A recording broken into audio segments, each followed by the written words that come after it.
ঐতিহাসিক ডিব্ৰুগড় চহৰত ডিব্ৰুগড় পৌৰ নিগমৰ চলিল উচ্ছেদ অভিযান।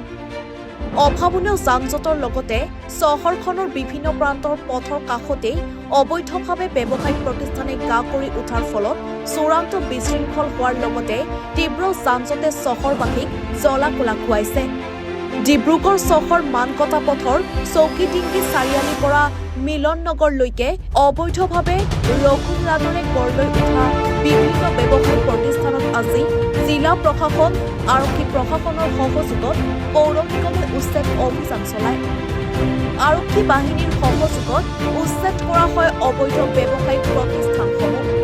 কিন্তু পৌৰ নিগমৰ এই ভেকভাওনা নাটক চলিব কিমান দিনলৈ সেয়াও বিচাৰ্যৰ বিষয়। কিন্তু পৌৰ নিগমে জনসাধাৰণৰ স্বাৰ্থত যদি চহৰখনৰ ৰাজপথসমূহৰ পৰা এই ব্যৱসায়িক প্ৰতিষ্ঠানসমূহ সম্পূৰ্ণ উচ্ছেদ কৰে তেতিয়াহে চহৰখনৰ পথসমূহ সম্পূৰ্ণৰূপে যান-জঁটৰ পৰা মুক্ত হ'ব বুলি আশা কৰিব পাৰি।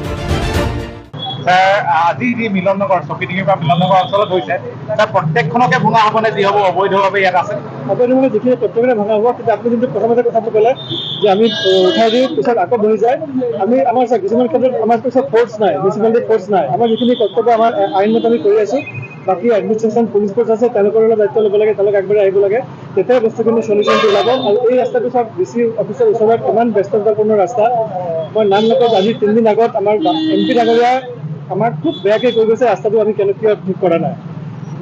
তাৰপিছত আমি আগৰ পৰা ভাবি আছিলোঁ যে ক্লিন ডিব্ৰুগড় চহৰখন বেছিকৈ ভেণ্ডৰৰ কাৰণে যিখিনি আমি চাফ চিকুণ কৰিম। আপোনালোকে সকলোৱে মন কৰি চাগে ডেইলি 5টা 6টাকৈ নতুনকৈ বহি আছে। মালিকে বহাই ভাড়া দি থয়।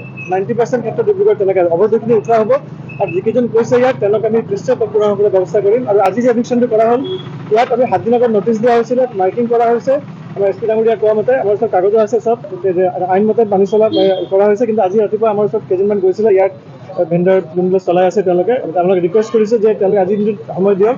তেওঁলোকক আজি সময় দিয়া হ'ল, কালিৰ ভিতৰত তেওঁলোকক ইয়াৰ পৰা আঁতৰি যাব কোৱা হৈছে। পিছত যিকেইজন পুৰণা আছে তেওঁলোকে আমি নিশ্চয় ব্যৱস্থা কৰিম। আপুনি য'ত ৰৈ আছে তাতে বাঁহৰ খুঁটা পাতি এইটো উঠাই দিয়া হ'ব। এতিয়া কথা পাতিলোঁ, এইটো উঠাই দিয়া। এওঁলোকে কৈছে দুৰ্গা পূজাৰ টাইমত লগোৱা, তাৰপিছত বোলে এইটো ব্যৱহাৰ কৰা হোৱা নাই। এইটো এতিয়া আমি প্ৰথম এতিয়া আমাৰ গাড়ী আহিবলৈ এইখিনি উঠাই দিব। কিছুমান দোকানৰ আজিৰ কাৰণে খালি স্পেচিয়েলি কিয় দিয়া হ'ল, তেওঁলোকে আজি আহি পেলাই ৰিকুৱেষ্ট কৰিলে কাৰণে আজি যিটো কাৰণে দিয়া আছে। আৰু চকা নথকা কাকো থাকিব দিয়া নহ'ব। আৰু পুনৰ সংস্থাপন যিটো দিব লাগে আইন আছে এটা, ইমান যদি 15 দিনৰ মূৰত আগত 1 বছৰ আগত যদি তেওঁলোকক দিয়া নহ'ব, পুৰণা যিখিনি আছে তেওঁলোকে আমি ইয়াত তেওঁলোকে বেলেগ জেগাত সংস্থাপন কৰিব। চিলিণ্ডাৰ এইটো চিলিণ্ডাৰ কমাৰ্চিয়েলো নহয়, আমাৰ ৰেচিডেঞ্চিয়েল চিলিণ্ডাৰ ওলাইছে, তেনেকুৱা চিলিণ্ডাৰ ওলাইছে। তেওঁলোকৰ বিৰুদ্ধে আমি ব্যৱস্থা ল'ম। আশা কৰিছোঁ এওঁলোককো আকৌ পাৰ্মিশ্যন দিয়া নহ'ব আৰু ইয়াত বহিবলৈ পাৰিব। ডিব্ৰুগড়ৰ পৰা আতিকুৰ ৰহমানৰ ৰিপৰ্ট, এনি ভাৰত 24। নমস্কাৰ, মই অজয় ফুকন আৰু এইখিনিতে সমূহ এনি ভাৰত চেনেলটোৰ যিসকল কৰ্মকৰ্তা আছে সকলোৰে মোৰ ফালৰ পৰা শুভেচ্ছা জ্ঞাপন কৰিছোঁ। অসমৰ আচলতে সংবাদ জগতত নতুনকৈ আচলতে এটি আত্মপ্ৰকাশ ঘটিছে আমাৰ নিউজ চেনেল এনি ভাৰত। আৰু এনি ভাৰতৰ এটা খুব ধুনীয়া এটা অনুষ্ঠান হ'বলৈ গৈ আছে। সকলোৱে জানে আমাৰ সকলোৰে মৰমৰ হাৰ্টথ্ৰব জুবিন গাৰ্গৰ গানে কি আনে, আচলতে জুবিন দাৰ সেই গীতৰ আধাৰত আমাৰ হিৰুদাই লিখা সেই গীতটি গানে কি আনে, এই গানে কি আনে নামৰ এটি তেওঁলোকে সাংগীতিক ৰিয়েলিটি শ্ব' কৰিবলৈ গৈ আছে। আৰু 15 আগষ্টৰ পৰা গোটেই আৰম্ভ হ'ব। প্ৰথম অডিশ্যন অসমৰ ধেমাজি জিলাত আৰম্ভ কৰিব। গতিকে সমূহ যিসকল প্ৰতিভা আছে, যিসকলে গান ভাল পায়, যিসকলে তেওঁলোকৰ নিজৰ প্ৰতিভা আচলতে দেখুৱাব বিচাৰে, এই ৰিয়েলিটি শ্ব'ত গানে কি আনে এই প্ৰতিযোগিতাত অংশগ্ৰহণ কৰক। আৰু খুব ধুনীয়া আপোনালোকে সুবৰ্ণ সুযোগ লাভ কৰিব। লগতে ইয়াতে পুৰস্কাৰ আছেই, বিভিন্ন ধৰণৰ উপহাৰো আপোনালোকে লাভ কৰিব।